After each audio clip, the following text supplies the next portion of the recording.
নমস্কার বন্ধুরা, শীতের মরশুমে আশা করি সকলে খুব ভালো আছো।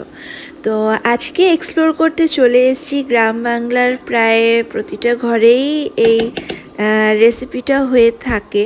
তো গ্রাম বাংলার একটা খুব খরচক একটা রান্না নিয়ে চলে এসেছি তোমাদের সাথে আজকে শেয়ার করব বলে।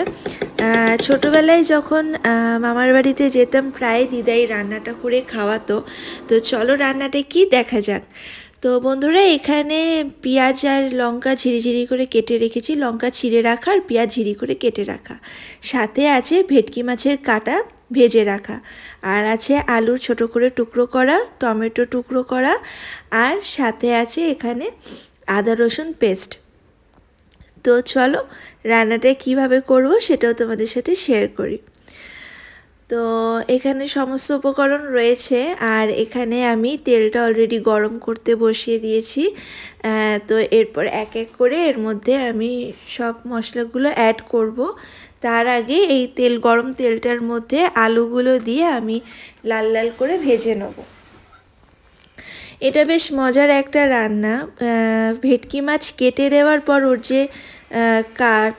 যে হাড় আর কাঁটাটা থাকে, সেই কাঁটাটা দিয়েও যে একটা মজাদার রান্না হয়, সেটা মামার বাড়িতে গিয়ে দিদার কাছ থেকেই শিখেছি, আর সেখানেই ফার্স্ট টেস্ট করেছিলাম ছোটোবেলায়। তো ভাবলাম আজকে অনেক দিন পর বাড়িতে যখন সেই কাঁটা আনা হয়েছে, মানে মাছটাই পুরো ছিল, তো আমরা কাঁটাটা বের করে নিয়েছি। তো কাঁটাটা যখন আনাই হয়েছে, তো ভাবলাম একবার দিদার এই পুরনো রেসিপিটা ট্রাই করি। আর শুধু ট্রাই করব কেন, সাথে তোমাদের সাথেও শেয়ার করব।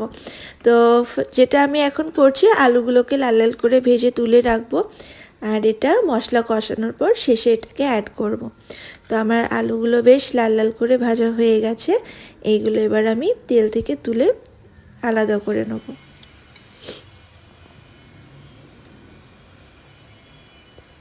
তো এবার এই তেলটার মধ্যে আমি ওই ঝিরিঝিরি করে কেটে রাখা পেঁয়াজ আর লঙ্কা ছিঁড়ে রেখেছিলাম যেটা, সেটার মধ্যে অ্যাড করে ভালো করে লাল লাল করে ভেজে নেব। এই যে ভেটকি মাছের কাটা চচ্চড়ি, এটা বেশ মাংসর মতো কষা কষা করে রান্না করলে খুব ঝাল ঝাল করে বেশ ভালোই লাগে। সাথে গরম ভাত হলে তো ব্যাস, ব্যাপারটা শীতকালে পুরো জমেই যায়। তো ফার্স্ট যখন মামা বাড়িতে খেয়েছিলাম, অনেকটাই ছোট ছিলাম, আর দিদা বেশ ঝাল ঝাল করেই রান্না করেছিল। তো তখন বেশ ঝাল লেগেছিল, সাথে বেশ ভালোও লেগেছিল।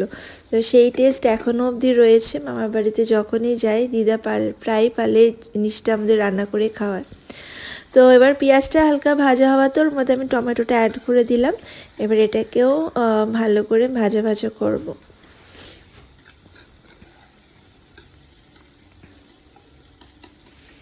এখানে টমেটো থেকে একটু জল ছাড়লে তারপরে আমি একটা বাটির মধ্যে আদা রসুন যে পেস্ট আমাদের দেখালাম পেস্ট, তার সাথে হলুদ গুঁড়ো, লঙ্কা গুঁড়ো, আর সামান্য জিরে গুঁড়ো, আর কাশ্মীরি লঙ্কা মানে কালার যে লাল লঙ্কা গুঁড়ো, আর সাথে নুন চিনি দিয়ে একটা পেস্ট আমি বানিয়ে রেখেছি, যেটা আমি এই মশলার মধ্যে আমি এবার অ্যাড করব। মশলা থেকে অলরেডি তেল ছেড়ে এসছে, তো এরপরেই আমাকে ওই পেস্টটা আমাকে এর মধ্যে অ্যাড করতে হবে, যাতে ভালো করে আমি কষিয়ে নিতে পারি।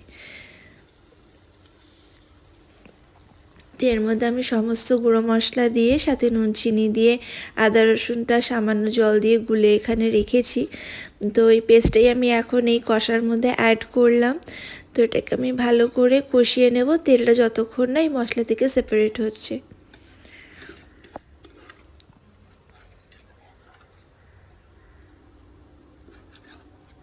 এই রান্নাটায় তোমরা যতটা ঝাল, মানে নিজেদের স্বাদ মতো ঝাল আর একটু টমেটো বেশি অ্যাড করতে হয়।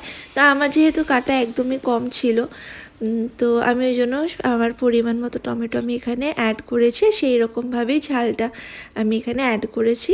তোমরা সবাই তোমাদের স্বাদ মতো এখানে টমেটো আর ঝালটা অ্যাড করো। তো মশলা কষে গেছে আমার, এবার আমি এর মধ্যে ভেজে রাখা ভেটকি মাছের কাঁটাটা অ্যাড করলাম। তার সাথে আমি যে আলু ভেজে রেখেছিলাম, আর তার সাথে আমি একটু ধনেপাতা কুচি রেখেছি, তো সেই ধনেপাতা কুচিটা আর আলু ভাজাটা আমি এর মধ্যে অ্যাড করলাম, সাথে সামান্য জল দিয়ে মানে এই মশলার বাটিটা ধুয়ে আমি জলটা দেব, একটু জল দিয়ে আমি এটাকে এবার একটু কষতে থাকবো। আমি সামান্য জল দিলাম কারণ মশলাটা একদমই ড্রাই রোস্ট হয়ে গেছিলো, তো একটু সামান্য জল দিলে মশলাটা বাকি সব কিছুর সাথে ভালোভাবে মিশতো। তো আমি এটা বেশ হয়ে এসছে, আর সামান্য আমি জল এর মধ্যে অ্যাড করে এটা একটু ঢাকা দিয়ে ফুটতে দেবো ব্যাপারটাকে ভালো করে।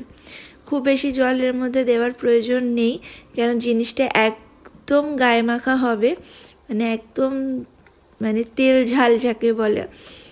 তো আমাদের এখানে অলমোস্ট রান্না কমপ্লিট হয়ে এসছে, আর তোমরাও বাড়িতে এটাকে ট্রাই করো। মানে আমার রান্নাটা প্রায় কমপ্লিট, তেল ছেড়ে এসছে রান্না থেকে।